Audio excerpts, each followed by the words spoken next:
Hello बच्चों, मैं नीति आहूजा और आज हम क्लास 12th के 10th चैप्टर मानव कल्याण में सूक्ष्म जीव के प्रश्न उत्तर यहाँ डिस्कस करेंगे। पाठ हम पूरा पढ़ चुके हैं, तो आइए बच्चों देखते हैं प्रश्न उत्तर। पहला प्रश्न है, जीवाणुओं को नग्न नेत्रों द्वारा नहीं देखा जा सकता परंतु सूक्ष्मदर्शी की सहायता से देखा जा सकता है। यदि आपको अपने घर से जीव विज्ञान प्रयोगशाला तक एक नमूना ले जाना हो और सूक्ष्मदर्शी की सहायता से इस नमूने में सूक्ष्म जीवियों की उपस्थिति प्रदर्शित करनी हो तो किस प्रकार का नमूना आप अपने घर से लेके जाएंगे। तो मैंने आपको बताया था बच्चों, सूक्ष्म जीव साधारण नेकेड आई से दिखाई नहीं देते, इन्हें केवल सूक्ष्मदर्शी से ही देखना पड़ता है।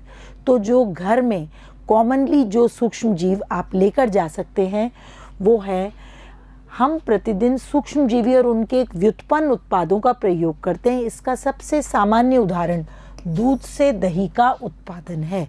तो हम दही का सैंपल ले सकते हैं। सूक्ष्म जीव लैक्टोबैसिलस, जिन्हें लैक्टिक एसिड बैक्टीरिया LAB कहते हैं, ये दही में मिलते हैं, दूध में वृद्धि करते हैं और उसे दही में परिवर्तित कर देते हैं। तो एक तो हम दही का सैंपल ले जा सकते हैं। इसी प्रकार एक बेकर यीस्ट है, कवक है एक प्रकार का, सैक्रोमाइसिटीज सेरेविसी, इसका प्रयोग ब्रेड बनाने में किया जाता है। तो ब्रेड भी हमारे घर में आसानी से मिल सकती है। तो दही का सैंपल, ब्रेड का सैंपल। इसके अलावा यदि हमें एक ही नमूना ले जाना है तो हमें सूक्ष्मदर्शी की सहायता से सूक्ष्म जीवों को देखना है, तो हम पुरानी ब्रेड जिस पर मोल्ड आ जाती है, जिस पर फफूंदी आ जाती है, उसका भी एक टुकड़ा ले जा सकते हैं। उसमें हमें विभिन्न प्रकार के कवक, ब्रेड के टुकड़े में और थोड़ी सी मात्रा में दही, अगर ये दो चीज़ें हम ले जाएं तो हमें आसानी से ये घर में मिल जाती हैं और सूक्ष्म जीव हमें इसमें आसानी से दिखाई दे जाएंगे, कवक भी और लैक्टिक एसिड बैक्टीरिया भी। अगले प्रश्न पे चलते हैं बच्चों। उपापचय के दौरान सूक्ष्म जीव गैसों का निष्कासन करते हैं, उदाहरण द्वारा सिद्ध करो। हमने बताया कि सूक्ष्म जीव जब हमारे भोज्य पदार्थों का निर्माण करते हैं तो उनसे कुछ गैसें निकलती हैं, जिसे हम खमीर उठना या फर्मेंटेशन, किण्वन होना कहते हैं। तो वो इसका दो उदाहरण यहाँ पूछे हैं। तो यहाँ पर हम इडली है, डोसा है, जिसमें हम दाल चावल के ढीले आटे को आहार बनाने में कुछ बैक्टीरिया के द्वारा फर्मेंटेड होने के लिए 5-6 घंटे रख देते हैं। ये बैक्टीरिया द्वारा किण्वित होता है और आटे की जो आटा फूल जाता है, आटे में बबल्स जैसे बन जाते हैं और ये आटे के जो बबल्स हैं ये कार्बन डाइऑक्साइड गैस के निकास के कारण ऐसा फूला हुआ आटा हमें मिल जाता है। इसके अलावा चीज़ या पनीर हमने पढ़ा था, प्रोसेस्ड पनीर को ही चीज़ कहते हैं। स्विस चीज़ में बड़े बड़े छिद्र पाए जाते हैं, तो वो जो छिद्र पाए जाते हैं वो प्रोपियोनिक बैक्टीरिया शार्मेनाई नामक बैक्टीरिया की बड़ी मात्रा में उत्पन्न, ये जो इसका जो गंध और फ्लेवर है वो इस बैक्टीरिया की उपस्थिति के करके होता है। और इसमें जो छिद्र हैं वो इस प्रोसेस में, पनीर बन से चीज़ बनने के प्रोसेस में जो कार्बन डाइऑक्साइड गैस निकलती है, वो गैस के निकलने से वो बबल्स जो हैं वो उसके अंदर ब्लॉक हो जाते हैं और इसमें बड़े बड़े छिद्र दिखाई देते हैं। तो ये दो उदाहरण हम कार्बन डाइऑक्साइड निकास के देख सकते हैं, एक फर्मेंटेड डोसे का और इडली का आटा। इसके अलावा भटूरा आप सब ने खाया बच्चों, भटूरे में भी मैदे में यीस्ट कवक मिलाकर उसको गर्म स्थान पर ढककर रख दिया जाता है, तो वो उस भटूरे के आटे में भी जाली आ जाती है। तो वो जो सॉफ्ट होता है और जो जाली आती है वो उस कवक के द्वारा प्रोसेस होने वाली क्रिया के द्वारा कार्बन डाइऑक्साइड के निकास के कारण ही आती है। आगे चलते हैं बच्चों, अगला प्रश्न देखते हैं हम।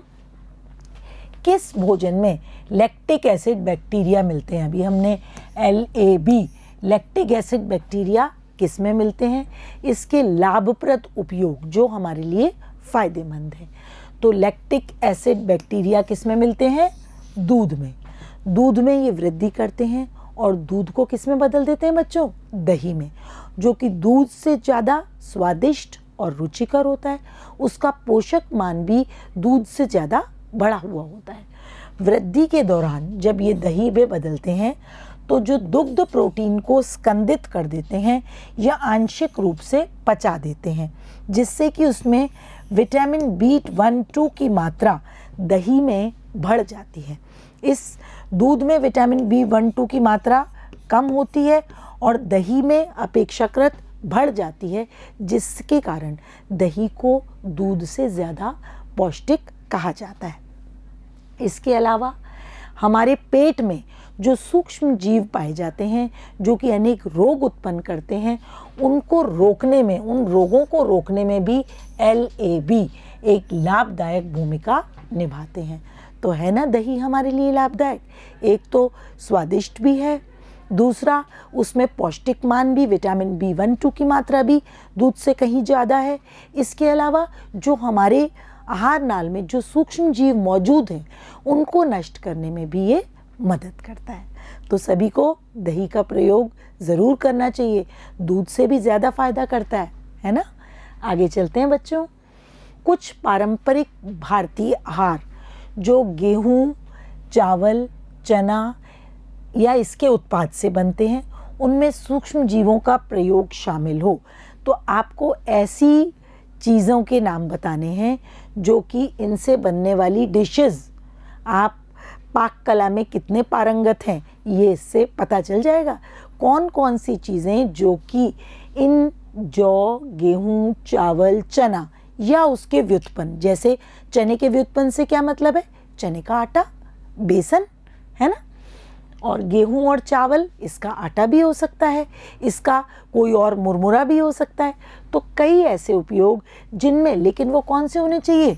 जिनमें सूक्ष्म जीवों का, ऐसे नहीं कि हम चावल की डिशेस बता दें न, ऐसी जिनमें कि सूक्ष्म जीवों का उपयोग हो रहा है।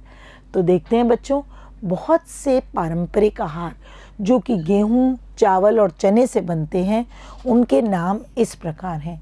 सबसे पहला तो दही, जो अपन पिछले क्वेश्चन में भी देख चुके हैं। उसके अलावा पनीर, पनीर की कई वैरायटीज़ मैंने आपको बताई। चीज़ जिसे कहते हैं, चेडार चीज़, जिसका पिज़्ज़ा निर्माण में, मोज़रेला चीज़ पिज़्ज़ा बनाने में हम काम में लेते हैं। चीज़, डोसा, डोसा अगेन वही दाल और चावल, मुख्य रूप से उसमें चावल होता है, जिसको कि भिगोकर, पीस कर, उसको किण्वन की क्रिया के द्वारा उसमें से कार्बन डाइऑक्साइड गैस निकल जाती है और वो आटा फूलकर दुगना हो जाता है। इसके अलावा इडली, ये भी चावल के आटे से मिलती है। ढोकला गुजरात का एक बहुत ही पारंपरिक भोज्य पदार्थ है ढोकला, लेकिन आजकल पूरे विश्व में इसे बहुत ही चाव से खाया जाता है। ये भी एक सूक्ष्म जीवी द्वारा उत्पन्न होने वाला फूड है। तो इसमें क्या किया जाता है? चावल को भिगो करके, पीस करके, उसमें खमीर उठा करके फिर उससे बनाया जाता है और ये भी बहुत फूला हुआ और स्पंजी होता है। तो इसको चने के आटे से, चावल के आटे से या दाल से, बेसन से, कई तरह से बनाया जाता है। इसके अलावा ब्रेड, जो कि पूरे विश्व में बहुत कॉमनली खाई जाती है, वो भी बनाने में इसके आटे को भी सूक्ष्म जीवों की मदद से फर्मेंटेड करके और काम में लिया जाता है, जिससे कि ब्रेड जो है कोमल और स्पंजी बनती है। भटूरा, आया ना मुंह में पानी, छोला भटूरा सबको पसंद है। तो वही भटूरा मैदे के आटे को यीस्ट की सहायता से गूंद करके कुछ समय के लिए रख दिया जाता है। उस यीस्ट कवक के द्वारा उसमें किण्वन की क्रिया होती है और कार्बन डाइऑक्साइड गैस निकलती है, जिससे कि आटा फूल जाता है, जिसे खमीरी आटा भी कहते हैं। भटूरे के अलावा टोडी, टोडी हमने पढ़ा था, दक्षिण भारत का एक पारंपरिक पेय पदार्थ है, वो भी सूक्ष्म जीव की मदद से बनता है। किण्वित मछली और सोयाबीन, इसके भी कई उत्पाद किण्वित मछली का किण्वन करके और सोयाबीन का किण्वन करके कई भोज्य पदार्थ बनाए जाते हैं। आगे चलते हैं बच्चों। पांचवा प्रश्न है हमारा, हानिप्रद जीवाणु द्वारा, हानिप्रद अभी हमने लाभदायक पढ़े थे, हानिप्रद जीवाणु द्वारा उत्पन्न होने वाले रोगों के नियंत्रण में किस प्रकार सूक्ष्म जीव महत्वपूर्ण भूमिका निभाते हैं। जो सूक्ष्म जीव रोग से रोग उत्पन्न होते हैं, उन्हीं का कंट्रोल करने में कैसे ये सूक्ष्म जीव महत्वपूर्ण भूमिका निभाते हैं। तो हमने एंटीबायोटिक्स के बारे में पढ़ा है, याद आया बच्चों? तो यही है, हानिकारक जीवाणु द्वारा उत्पन्न करने वाले रोगों के नियंत्रण में सूक्ष्म जीव महत्वपूर्ण भूमिका निभाते हैं प्रतिजैविक एंटीबायोटिक्स के द्वारा। एंटीबायोटिक्स किससे बन रहे हैं? सूक्ष्म जीवों से। सबसे पहला एंटीबायोटिक कौन सा खोजा गया? पेनिसिलिन, जिनका निर्माण कुछ सूक्ष्म जीवों द्वारा होता है। यह अन्य रोग उत्पन्न करने वाले सूक्ष्म जीवों की वृद्धि को मंद करते हैं या उन्हें मार सकते हैं। तो एंटीबायोटिक तो आपको मालूम है सभी रोगों में दी जाने वाली मुख्य दवा है, जो किससे मिल रही है? सूक्ष्म जीवों से। पेनिसिलिन सबसे पहला एंटीबायोटिक, फर्स्ट खोजा गया एंटीबायोटिक था, जिसे किसने खोजा था बच्चों? अलेक्जेंडर फ्लेमिंग ने। और कब सबसे पहले इस एंटीबायोटिक का प्रयोग किया गया? इसका प्रयोग द्वितीय विश्व युद्ध में घायल अमेरिकन सैनिकों के उपचार में व्यापक रूप से पेनिसिलिन का उपयोग किया गया। पेनिसिलिन के बाद सूक्ष्म जीवों से अन्य एंटीबायोटिक भी परिशुद्ध किए गए।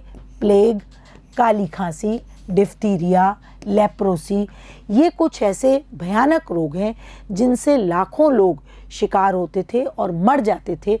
लेकिन इनके भयानक रोग जिनसे संसार के लाखों लोग मर चुके हैं, इनके उपचार में एंटीबायोटिक्स ने हमारी क्षमता में वृद्धि की है, यानी कि इसको, इन रोगों को साध्य बना लिया है। पहले ये लाइलाज हुआ करते थे, अब इन एंटीबायोटिक्स की मदद से इनका इलाज संभव है। तो एंटीबायोटिक किससे मिल रहे हैं बच्चों? सूक्ष्म जीव की मदद से। अगला क्वेश्चन है, किन्हीं दो कवक प्रजातियों के नाम लिखें जिनका प्रयोग एंटीबायोटिक्स के उत्पादन में किया जाता है। तो एक तो जो पेनिसिलिन है, उसका पेनिसिलियम क्राइसोजिनम, ये एक कवक है जिससे कि प्रमुख एंटीबायोटिक औषधि पेनिसिलिन प्राप्त की जाती है। दूसरा है सिफेलोस्पोरियम एक्रोमोनियम, ये एंटीबायोटिक सिफेलोस्पोरिन इससे प्राप्त की जाती। तो ये दोनों ही कवक हैं जिनसे सूक्ष्म जीव हैं, सूक्ष्मदर्शी में दिखाई देते हैं, और इनसे दो प्रमुख एंटीबायोटिक प्राप्त की जाती। अगला प्रश्न है, वाहित मल से आप क्या समझते हैं? वाहित मल हमारे लिए किस प्रकार हानिप्रद है? तो आपको अगर याद हो तो हमने वाहित मल का उपचार करने के लिए एक प्लांट पढ़ा था जिसका नाम था STP plant, sewage treatment plant. तो इसने क्या किया था? वाहित मल का उपचार किया था, उसके BOD को कम किया था। तो वाहित मल क्या है? सबसे पहले हम इसकी परिभाषा देखते हैं। प्रतिदिन नगर व शहरों से व्यर्थ जल की बहुत बड़ी मात्रा जनित होती है। इस व्यर्थ जल का प्रमुख घटक मनुष्य का मलमूत्र है। नगर के इस व्यर्थ जल को ही सीवेज या वाहित मल कहा जाता है। अब इसमें क्या है? इसमें क्या क्या है? कार्बनिक पदार्थ है एक तो, और एक सूक्ष्म जीव है। दो चीज इसमें प्रमुखतः होती है, एक कार्बनिक पदार्थ और एक सूक्ष्म जीव। कार्बनिक पदार्थ क्या करते हैं? उस जल की BOD बढ़ा देते हैं, और जो सूक्ष्म जीव हैं वो बहुत सारे रोग उत्पन्न करते हैं। तो अब वाहित मल इन्हीं दो चीज़ों की उपस्थिति के कारण हानिकारक है। अगर इस वाहित मल को हमारे प्राकृतिक स्रोतों में छोड़ दिया जाए तो वो प्रदूषित हो जाएंगे। तो इसकी क्या दो हानियां हैं? कैसे हानिप्रद है? एक तो ये प्रदूषण उत्पन्न करता है। कौन सा प्रदूषण बच्चों? जब जल स्रोत में छोड़ा जाएगा तो जल प्रदूषण उत्पन्न करेगा। दूसरा, क्योंकि इसमें रोगजनक है, इसलिए ये रोग उत्पन्न करने में या बीमारी उत्पन्न करने में ये हानि देता है हमारा। तो इसलिए इसका निस्तारण बहुत आवश्यक है। तो दो तरह से हानिकारक है, एक तो ये जल प्रदूषण उत्पन्न करता है, दूसरा रोग उत्पन्न करता है। 8वां प्रश्न हम देखेंगे, प्राथमिक और द्वितीयक वाहित मल उपचार के बीच में प्रमुख अंतर बताना है। तो अंतर के लिए, जैसे मैंने आपको पहले भी बताया, कोई भी अंतर विभेद का प्रश्न आए तो तुरंत आपको 2 कॉलम बना लेने हैं। प्राथमिक उपचार और द्वितीयक उपचार।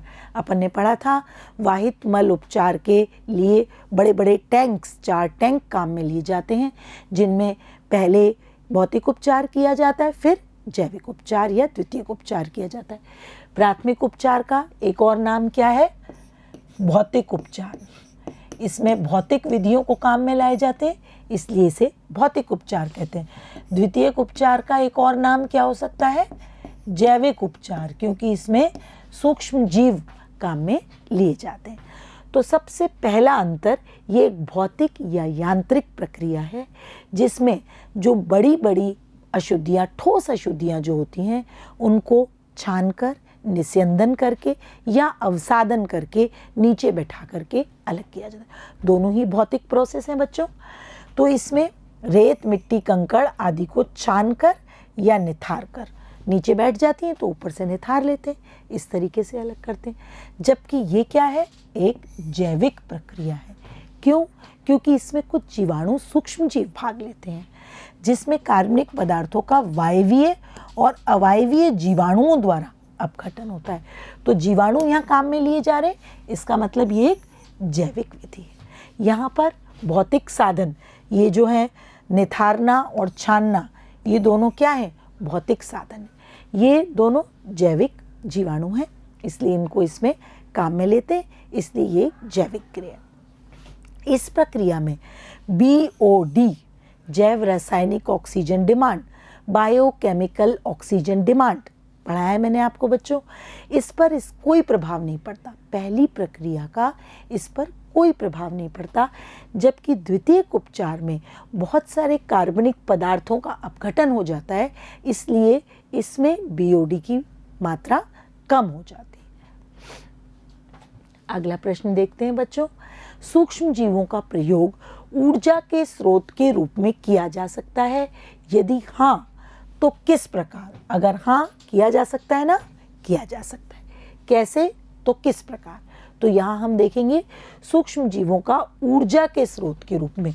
ऊर्जा के स्रोत यानी कोई ईंधन का स्रोत हो, कोई बिजली उत्पन्न करने में, प्रकाश उत्पन्न करने में, किसी और ऊर्जा उत्पन्न करने के स्रोत में काम में लिया जाए। तो कौन सा है? बायोगैस। बायोगैस या गोबर गैस, जो कि इसमें कुछ जीवाणु काम में लिए जाते हैं, जो कि पशु के मल, गोबर में पाए जाते हैं।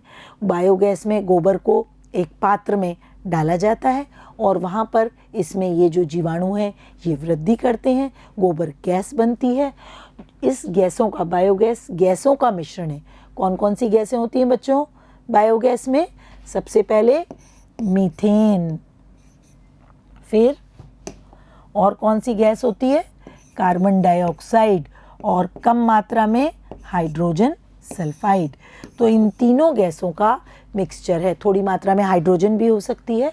इन तीनों गैसों का मिश्रण है बायोगैस, जो सूक्ष्म जीवों की सक्रियता से उत्पन्न होती है और इसका उपयोग ईंधन के रूप में और ऊर्जा के स्रोत के रूप में किया जाता है। मीथेन, हाइड्रोजन सल्फाइड और कार्बन डाइऑक्साइड मैंने बताया इसके अवयव हैं। ये बायोगैस का निर्माण करती हैं। चूँकि ये ज्वलनशील होती हैं, ये तीनों गैसों का मिक्सचर ज्वलनशील होता है, इसलिए बायोगैस ईंधन के रूप में बहुतायत में काम में ली जाती है।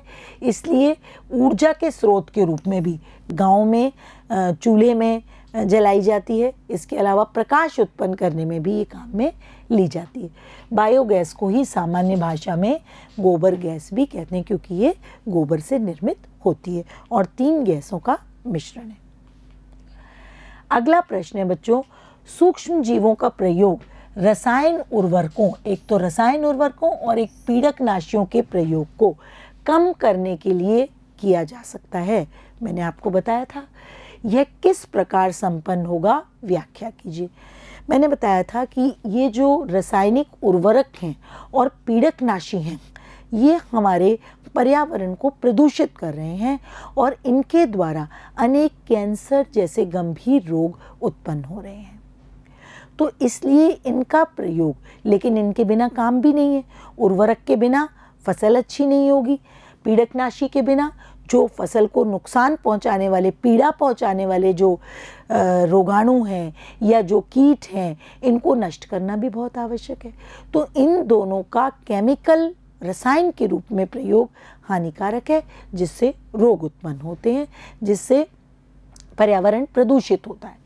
तो इनकी जगह हम सूक्ष्म जीवों का प्रयोग, जो कि ये हमने इस पाठ में पढ़ा, जैव उर्वरक के रूप में भी और पीड़कनाशी के रूप में भी, हम प्राकृतिक रूप से कुछ सूक्ष्म जीवों का प्रयोग करके इनके प्रयोग को, रसायनों के प्रयोग को कम कर सकते हैं।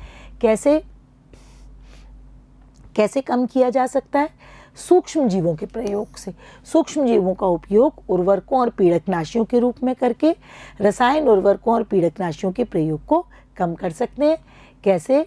राइजोबियम, कुछ जीवाणु हैं। राइजोबियम क्या है? ये एक प्रकार का जीवाणु है। ये क्या है? जीवाणु। राइजोबियम, एजोटोबैक्टर और एजोस्पाइरुलम, ये कुछ ऐसे जीवाणु हैं जिनको जैव उर्वरक के रूप में, और कुछ ऐसे जीवाणु और कवक हैं जिनको पीड़कनाशी के रूप में काम में लिया जाता है। ये तो हो गए तीनों जैव उर्वरक।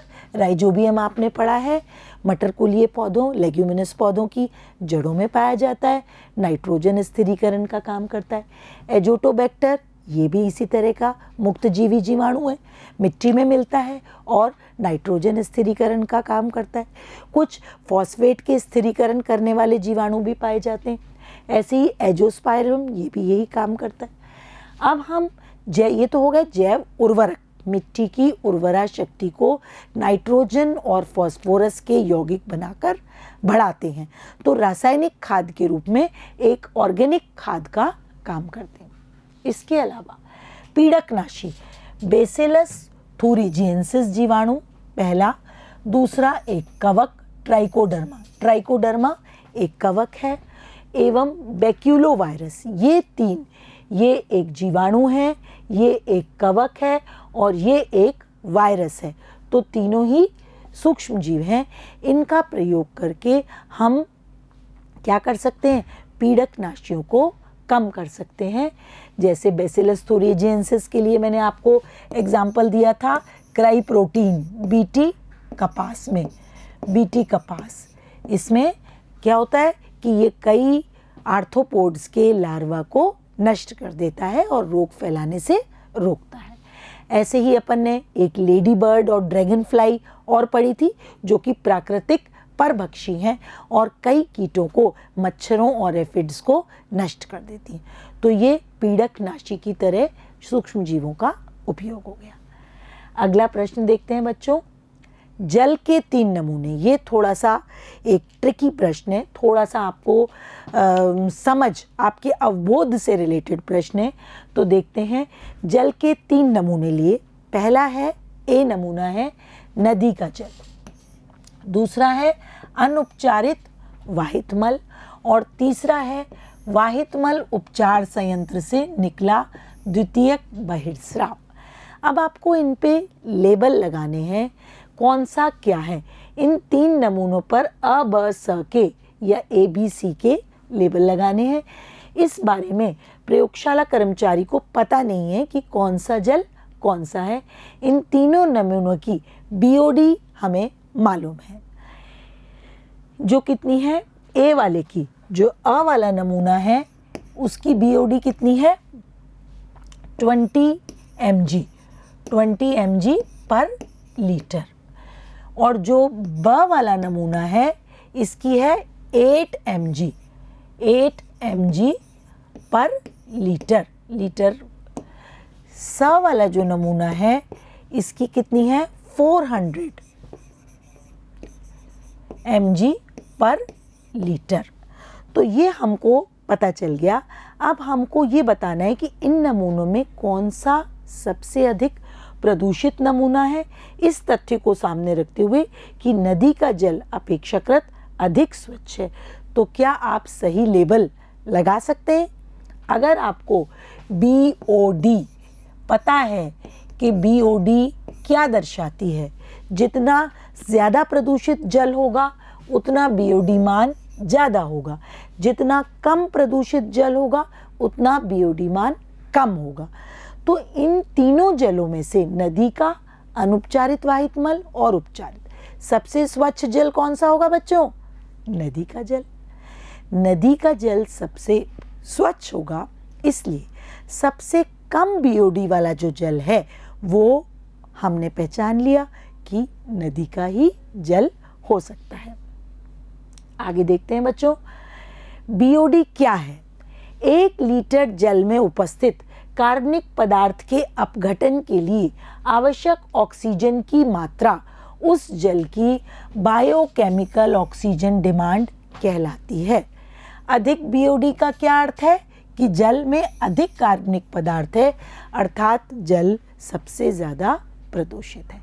तो अगर आपको ये कंसेप्ट पता है तो आपको इस प्रश्न में कहीं कोई दिक्कत नहीं आएगी।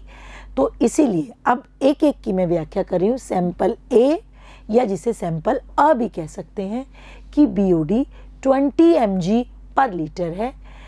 वाहितमल उपचार संयंत्र से निकला द्वितीयक बहिर्स्राव है। द्वितीयक बहिर्स्राव है। इसकी बीओडी अनुपचारित वाले से कम होगी, क्योंकि द्वितीयक उपचार में बहुत से कार्बनिक पदार्थों का अपघटन हो जाता है। तो सबसे पहला सैंपल ए, जिसकी बीओडी 20 है, यानी कि बीच की है। सबसे कम किसकी थी? 8, जो कि सबसे कम थी। सबसे कम मैंने बताया सबसे स्वच्छ जल है, तो वो किसका होगा? नदी का जल। सीवेज के जल से ज़्यादा साफ होगा, लेकिन जिसकी 20 mg है वो उपचारित वाहितमल उपचार संयंत्र के द्वितीयक बहिर्स्राव से निकला हुआ है, जो कि अनुपचारित से उसकी बीओडी कम होगी। तो ए वाला सैंपल जिसकी बीओडी कितनी है?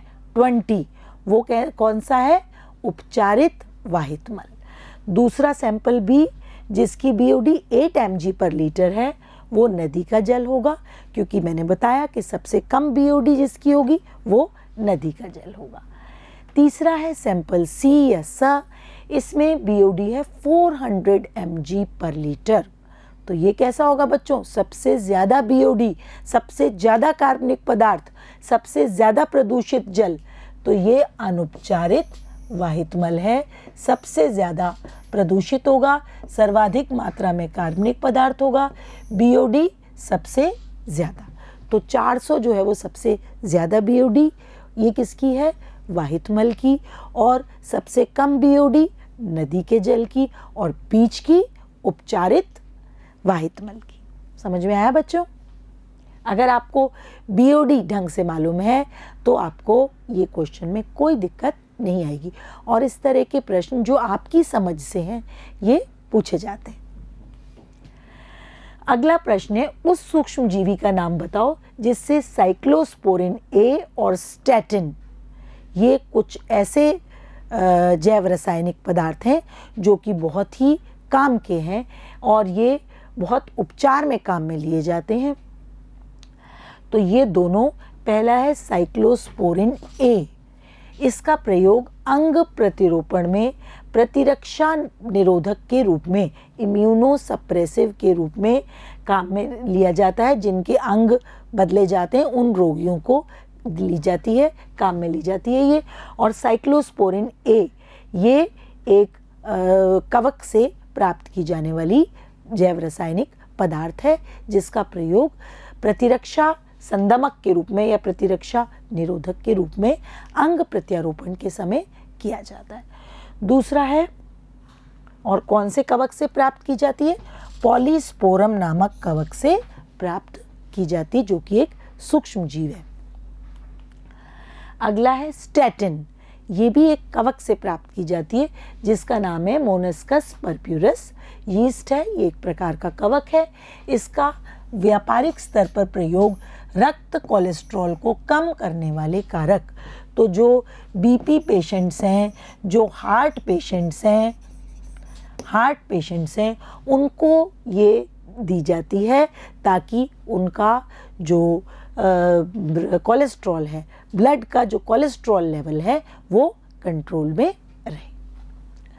आगे देखते हैं बच्चों, 13वां प्रश्न है हमारा, निम्नलिखित में सूक्ष्म जीवों की भूमिका का पता लगाओ और अपने अध्यापक से इस विषय में विचार विमर्श करो। तो दो चीज़ें हैं, एकल कोशिका प्रोटीन जिसे सिंगल सेल प्रोटीन भी कहते हैं, और मृदा। मृदा में कौन से सूक्ष्म जीव मिलते हैं? तो कई सूक्ष्म जीव, कई जीवाणु, कई कवक, कई शैवाल हमने देखे। सबसे पहले एकल कोशिका प्रोटीन। सूक्ष्म जीवों की, ऐसे सूक्ष्म जीवों की वे कोशिकाएं जिन्हें भोजन व चारे के रूप में उपयोग किया जाता है सूक्ष्म जैविक प्रोटीन कहलाते हैं, या एकल कोशिका प्रोटीन भी कहलाते हैं, जो कि भोज्य पदार्थ के रूप में काम में लिए जाते हैं। अब इनकी क्या विशेषता है, क्यों ये भोज्य पदार्थ के रूप में या चारे के रूप में काम में लिए जाते हैं? क्योंकि इनमें प्रोटीन्स की, खनिज पदार्थ की और स्वास्थ्यवर्धक वसा की, कार्बोहाइड्रेट की और विटामिन की प्रचुर मात्रा, इन सूक्ष्म जीवों में इन चारों पांचों चीज़ की प्रचुर मात्रा पाई जाती है, इसलिए ये एक पौष्टिक आहार के रूप में काम में लिए जाते हैं। तो मनुष्य की पोषण संबंधी आवश्यकता को पूरा करने के काम में लिया जा सकता है। इसका एक उदाहरण है स्पाइरुलिना। स्पाइरुलिना जो है, इसका प्रयोग, एक प्रकार का ये शैवाल है और इसका प्रयोग कई प्रकार के सूप के निर्माण में, सब्जी के निर्माण में किया जाता है और पशुओं के चारे में भी इसको मिलाया जाता है। अब मिट्टी में, मृदा में तो बहुत सारे सूक्ष्म जीव हैं। मृदा में जीवाणु हैं, मृदा में कवक हैं, मृदा में साइनोबैक्टीरियाज हैं, मृदा में कुछ वायरसेस हैं। ये सब मृदा की उर्वरा शक्ति बढ़ाने का काम करते हैं, इसलिए हमारे लिए लाभदायक है। तो कौन कौन से सूक्ष्म जीव पाए जाते हैं? मृदा में कार्बनिक पदार्थों का अपघटन कर मृदा की उर्वरता को बढ़ाने का काम करते हैं। कुछ सूक्ष्म जीव नाइट्रोजन स्थिरीकरण का भी काम करते हैं, जिसका उदाहरण है राइजोबियम। राइजोबियम एक जीवाणु है जो कि नाइट्रोजन, वायुमंडलीय नाइट्रोजन को नाइट्रेट्स में बदलता है, जो कि पौधों के लिए उपयोगी है। माइकोराइजा जंगल में मिलने वाले वन्य पौधों की जड़ों में मिलने वाला एक जीवाणु है। माइकोराइजा उसकी जड़ों के साथ सहजीवन स्थापित करता है और पौधे की फॉस्फेट संबंधी आवश्यकता मिट्टी से पूरी करता है।